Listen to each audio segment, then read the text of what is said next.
Hi, I'm Abby LeGrand, and I have chosen to try to solve Kenny's problem. I am a junior at Oklahoma State, and I'm very interested in working for Teach for America in the future, and I think this would be a great opportunity for me to get a head start. But to recap Kenny's problem, he is having trouble with kids tattletelling in his first grade class, and also showing a lack of empathy. So I have tried to put together a solution to help him in his classroom. He did say that 100% of his kids are free or reduced lunch. So that is a demographic that I needed to pay close attention to. And also there's 80% Hispanic minority. So that is a solution that I looked into as well, compared to Oklahoma schools that are majority Native American. So one of the things he said is that he doesn't think the parents are fully aware of their children's potential, so they may not have the support they need at home, and that may play into the problem as well. He did say that there is a good classroom environment and that they do all like each other, and it's just the distraction of tattletelling that's mostly getting in the way. There's also anti-bullying programs, but not exactly geared toward his age of students. So we are also going to cover that. My solution begins with changing the mentality about the mistakes. Instead of a mistake being something that's wrong and that the children think they need to go tell on right away, you need to make it more of an environment where mistakes are how you learn, and everyone makes mistakes, and we can help each other learn from the mistakes. Basically, you'd put the emphasis more on the correction instead of the actual mistake itself. I researched through a program called Great Expectations that was actually founded in Oklahoma, and I pulled some things from there. It's been shown to help in schools. I'm actually an alumni of a Great Expectations school, so I was able to see the results firsthand, and I think with just a little adjustment to match his particular needs, that it would be a great way to help out his classroom. Okay, so learning empathy, one of the problems that he was facing, will actually be a huge step in learning how to fix the mentality of mistakes, because one will have to be able to feel what a classmate is experiencing when they make a mistake. For example, if I were to make a mistake, I wouldn't feel good if someone went and told on me right away so I got in trouble. What would make me feel better is if they were to point out my mistake and try to help me fix it so that I can learn and move on without getting in trouble with the teacher, which that's always not fun whenever you're a first grader. You want to be on the teacher's good side. And so a main part of that was being able to express what you're feeling in words instead of just running up to the teacher. The attitude of mistakes will actually be changed through a variety of different methods. One of them that Great Expectations strongly encourages is posting quotes or poems around the room that will elaborate on the ideas that you're trying to express. Their research has shown that it's proven recitation actually enables learning for young children, because if they are able to hear it over and over and actually understand what they are saying, then it sinks in more and it's more likely to have an effect. So some good quotes that could be hanging on the wall are, "A mistake, if understood, is a step towards wisdom. If you can't make a mistake, you can't make anything. Or the real fault is to have faults and not try to mend them." If you post these up around the room, then of course you would have to first explain them and analyze them with the first graders to make sure they can understand. And once everyone does have a grasp of that, that's something you can go to every time a mistake happens, and it's something you can recite every day at the beginning of school or at the certain time of the event. But it will just get into the children's head, and hopefully it sticks with them enough to where the mistakes happen less and they don't have to say it. There's also research from Great Expectations that if correction immediately follows a mistake and it's sincere and still positive, then it will have more of a valid outcome. And also, students will be able to help each other contribute towards this new behavior. So, also, one thing that will help the students help each other with mistakes is by creating an environment of mutual respect in the classroom.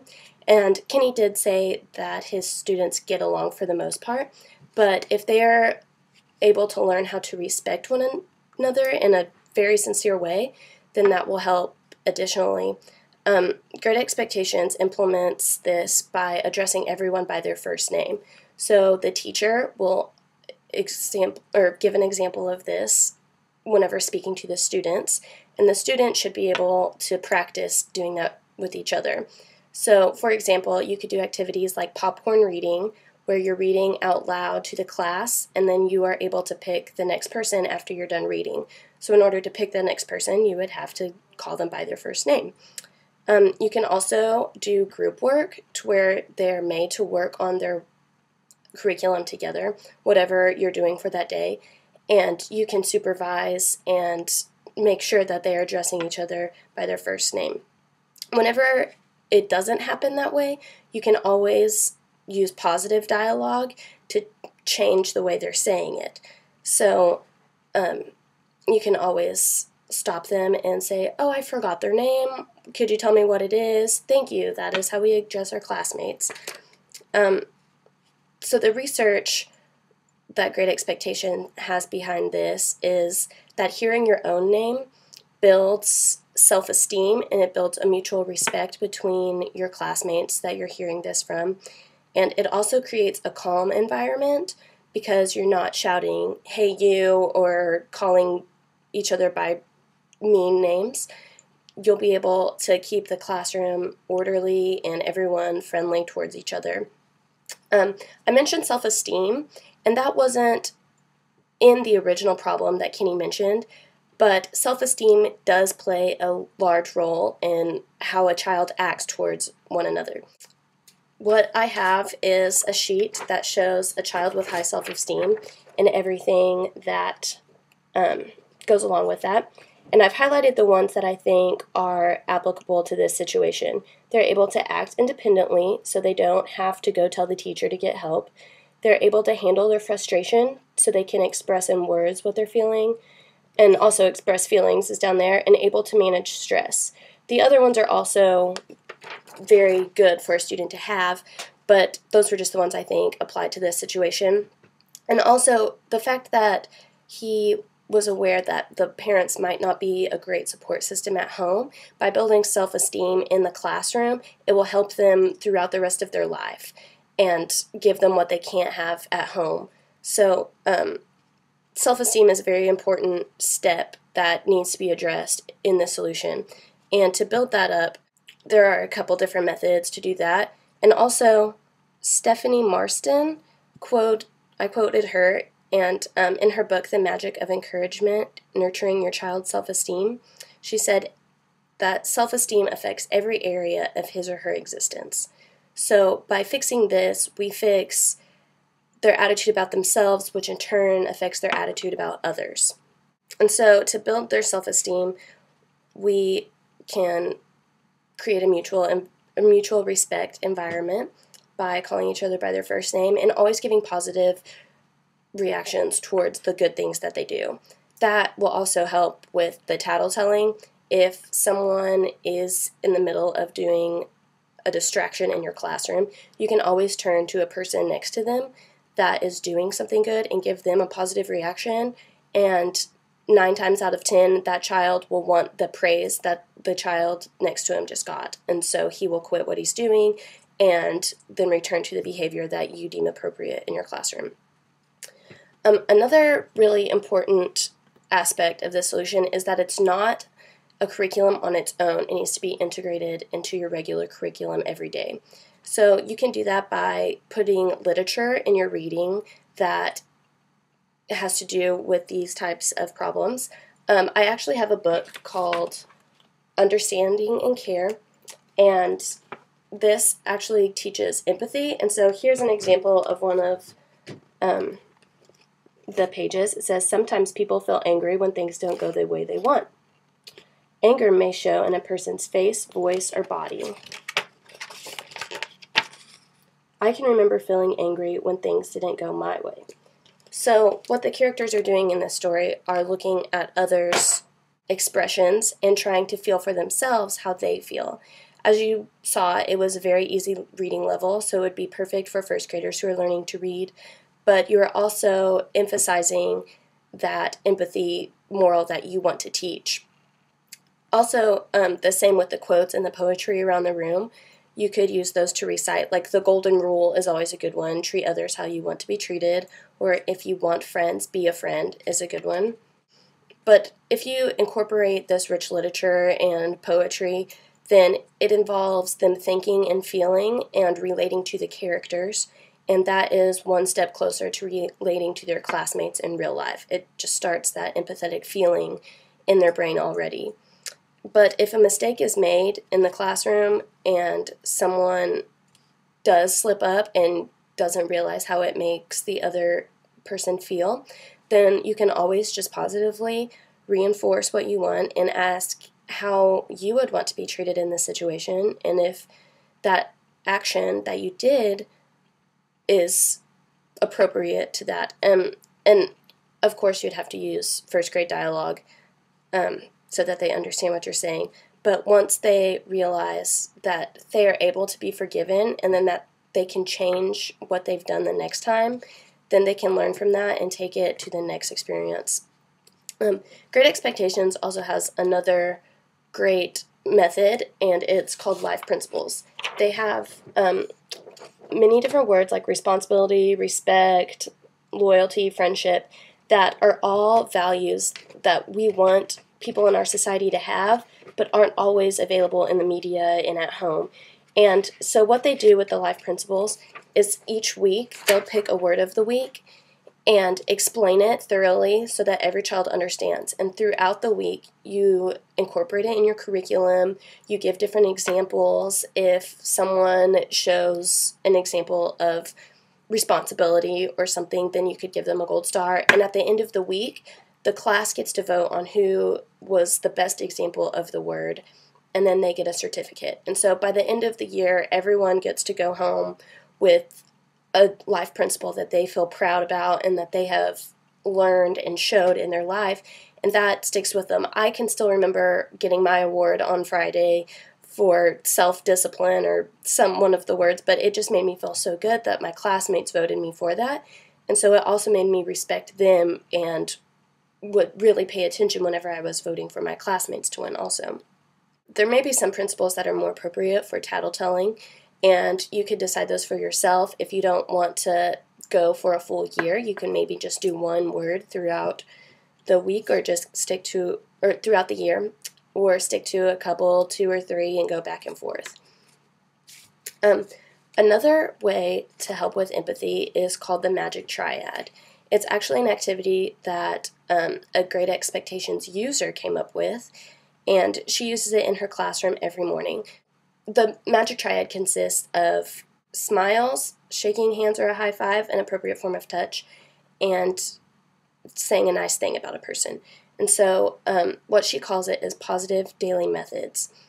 So every morning she'll pair up her students and try to make it to where it's a new pairing each time. And each person gets to smile at their partner, they shake hands or give a high five, and then they say 3 nice things about them. And in return, their partner has to agree, yes, I do. I have those things, and it's also building your self-esteem. And so if you do this every morning, you're creating bonds between each of the students individually and as a whole, because you're starting the day off with a positive note and everyone's getting along. First graders don't always know what sarcasm is, but that is one thing that you'll need to look out for. If you do spot sarcasm, then you need to approach it and positively correct what they are doing, because sarcasm really brings down self-esteem, and that would be very disastrous to this program. But as I said, first graders don't always know what that is yet, so it's kind of a may or may not have to deal with. So after you have established this new mentality in your classroom towards the other students and towards mistakes and towards feelings among of their classmates, then you'll also put in a procedure for mistakes. So tattletelling is not always a bad thing. As we know, there are some things that teachers need to know about, and so we don't want them feeling like the teacher can never be told anything. So what they need to do is hold each other accountable and calmly tell each other how they feel about the problem. If that doesn't solve it, then they can go to the teacher before it escalates out of hand. There's also different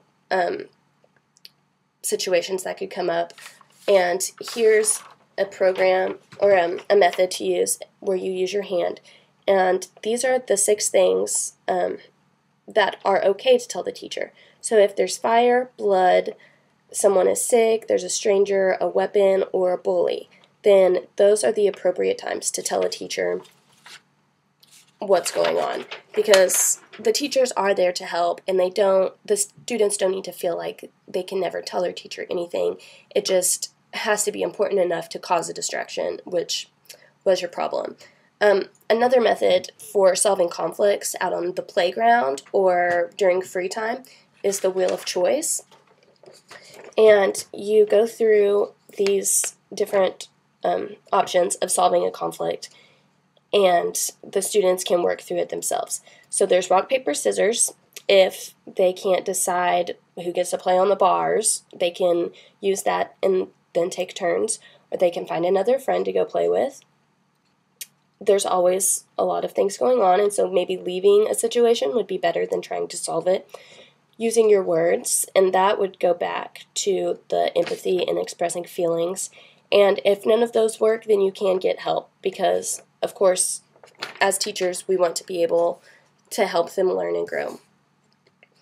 If a student does handle a situation in a positive manner in the way that you have set up your procedures, then you always want to give immediate positive feedback, because immediate feedback is how a student learns. If you tell them later on, they may not be able to relate what you were telling them to the event that happened 20 minutes ago. So it's always good to reinforce the positive, because these kids are craving attention if they're tattletelling, and they want that attention from the teacher. So if they're getting attention from a teacher for the good things they're doing, they're more likely to repeat those. Another good idea is if a student has something to say, then it needs to start with I. So we had the rule, use I sentences only unless it's one of the 6 things on the hand.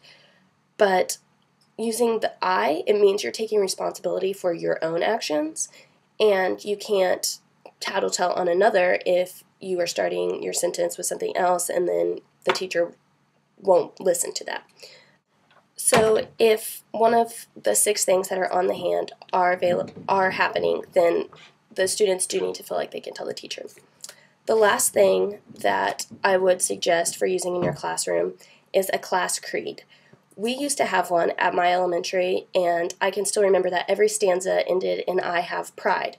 And that is something that has stuck with me, and I can hold myself accountable even now, and I learned that in elementary school. But a creed is something that you can come up with your students. You can make it applicable to your classroom. We had a school creed, but you can do a class creed as well. And this goes back to the research of recitation. So repeating these things day after day, it will be ingrained in their heads, and they'll remember that whenever a situation comes up.